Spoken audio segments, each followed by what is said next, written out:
क्या आपने कभी सोचा है पूरे के पूरे पीटीजे यूनिवर्स जिसमें काफी सारी मानवाज हैं, इतनी सारी मानवाज में सबसे ज्यादा गुस्सैल कैरेक्टर कौन हो सकता है? अगर मैं अपनी बात करूं तो मेरे अकॉर्डिंग वो है द लेजेंड हांशु शियोंग। ये बंदा एक लेजेंडरी टाइकोंडो फाइटर है और हॉबिन के मास्टर टेहुन का भी बाप है। साथ ही में जिनचोल पार्क मैनेजर किम और सैम डैक जैसे लेजेंड्स का दोस्त भी है। और ये बंदे का गुस्सा काफी ज्यादा खतरनाक है। मैं ये बात इसलिए भी मानता हूँ क्योंकि जब इस बंदे का गुस्सा बिल्कुल 100% पे पहुंच जाता है तो ये अपना पराया भूल जाता है। और ये चीज हमें मैनेजर की मानवा के एक चैप्टर में देखने को भी मिली थी जब हांशु पूरा का पूरा पगला गया था गुस्से में और मैनेजर किम और जिनचोल पार्क के ऊपर अटैक करने से पहले भी एक बार भी नहीं सोच रहा था। और सच में जब इसका गुस्सा पूरे 100% लेवल पे पहुंच जाता है जहाँ पे ये अपनी पर्सनैलिटी खो देता है तो ऐसे में पीटीजे यूनिवर्स के किसी भी लेजेंड को इसको कंट्रोल करने में पसीने छूट जाएंगे। और ऑब्वियसली हांशु शियोंग मैनेजर की मानवा में काफी ज्यादा समझदार इंसान रहे हैं, इसलिए उनको पता है कि उनका गुस्सा उनके आसपास के दोस्तों के लिए काफी ज्यादा खतरनाक हो सकता है, साथ में उनके लिए भी। इसलिए अपनी यंग एज से ही उन्होंने अपने एक मास्टर जिनका नाम कानेहारा कोता था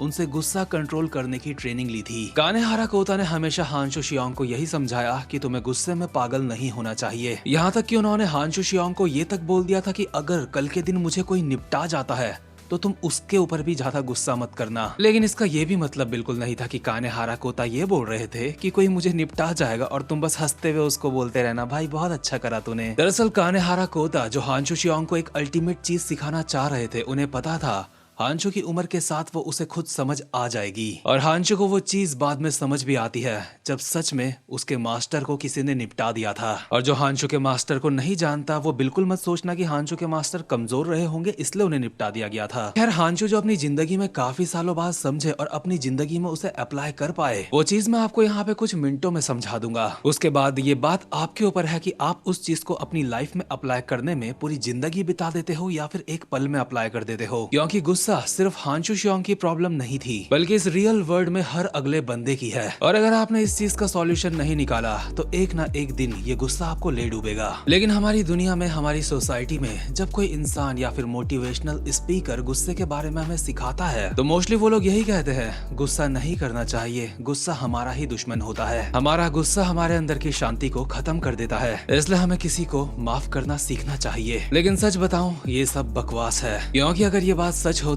तो हांशु शियोंग के मास्टर को जिसने मारा था तो हांशु शियोंग को उसको ये कहना चाहिए था कोई बात नहीं भाई, गुस्सा तो हमारे लिए खराब होता है, मार दिया तो मार दिया, अब क्या कर सकते हैं, गुस्सा नहीं करूंगा मैं। दरअसल जो ये गुस्सा ना करने वाली बात है जो पूरी दुनिया में फेमस है ये सही तो है लेकिन आदी है, इसलिए बकवास है। और पूरी बात मैं आपको हांशु शियोंग के पर्सपेक्टिव से अब समझाता हूँ। हांशु शियोंग को अपनी लाइफ में बहुत बाद में ये समझ आया था गुस्सा भले ही अपने लिए खराब होता है, अपने लिए खतरनाक होता है, लेकिन इसका मतलब ये नहीं कि इंसान अपने गुस्से को दबाता जाए, क्योंकि गुस्से को दबाया नहीं जा सकता। अगर उसे दबाया जाएगा तो वो अंदर ही अंदर और ज्यादा खतरनाक बनेगा। इसलिए गुस्से को कंट्रोल करने का सबसे बेस्ट रास्ता है उसकी डायरेक्शन चेंज कर देना। हांशु शियोंग जब अपने मास्टर के हत्यारे गेल से फाइट कर रहा था उसी टाइम पे उनके मन में एक बात चल रही थी जो मैं आपको एग्जाम्पल के तौर पे बताता हूँ उसके लिए जो मैंने अब तक बात कही है। हांशु शियोंग ने कहा था एक अनकंट्रोल्ड गुस्सा जिसमें हमारा कोई भी वश नहीं है वो एक उस पैनी चीज की तरह होता है जो हमारे दुश्मन को तो नुकसान पहुंचाता ही है, साथ में खुद को भी नुकसान पहुंचाता है। लेकिन जब इंसान कंट्रोल कर लेता है अपने गुस्से को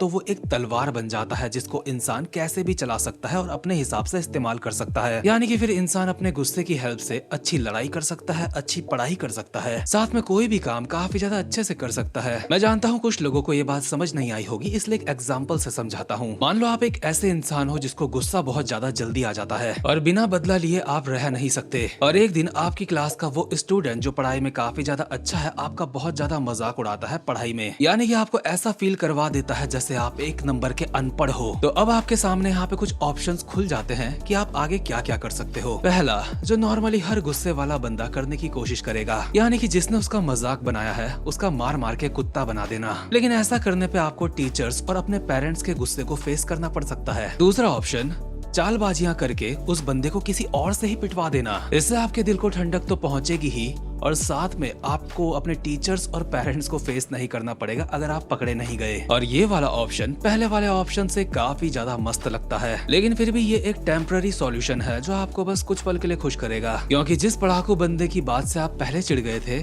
ऐसी ही किसी बात से आप किसी और बंदे की भी चिढ़ सकते हो। अब मेरे लोगन ली जैसे भाई अब ये मत बोल देना कुछ, हम तो ना चिढ़ते, हमें तो फर्क ही ना पड़ता। क्योंकि भले ही कुछ लोग ऐसे हो सकते हैं जिन्हें दूसरों की बातों से फर्क नहीं पड़ता, लेकिन जब आपके अपने आप को वो बात बोलेंगे तो आपको फर्क जरूर पड़ेगा। लेकिन फिर भी अगर कोई ऐसा है जिससे अपनों के बोलने पे भी फर्क नहीं पड़ता, तो इसके दो मतलब हो सकते हैं, या फिर वो इमोशनलेस है या फिर वो सच में काफी ज्यादा पढ़ाकू है और मतलब उसमें बहुत ज्यादा टैलेंट है, उसे पता है वो उस बंदे को आराम से बीट कर सकता है पढ़ाई के मामले में जो उसे अनपढ़ फील करवा रहा था। और अगर ऐसी बात है तो वो बंदा पहले ही अपने गुस्से को सही डायरेक्शन दे चुका है। यानी कि थर्ड ऑप्शन जो उस गुस्से वाले बंदे के सामने बचता है वो यही है कि वो सामने वाले बंदे को उसी के खेल में हरा दे। यानी कि जिस बंदे ने उसको पढ़ाई में अनपढ़ फील करवाया था उसको उस चीज में हरा दे। और मैं बात एग्जाम के नंबर्स में हराने की बात नहीं कर रहा हूँ, मैं बात कर रहा हूँ ओवरऑल नॉलेज की, ओवरऑल मैच्योरिटी की। यानी कि वो मैच्योरिटी जहाँ पे आप इमोशनलेस नहीं होते, लेकिन आप इतने ज्यादा मैच्योर होते हो कि आप अपने गुस्से को डायरेक्शन देना जानते हो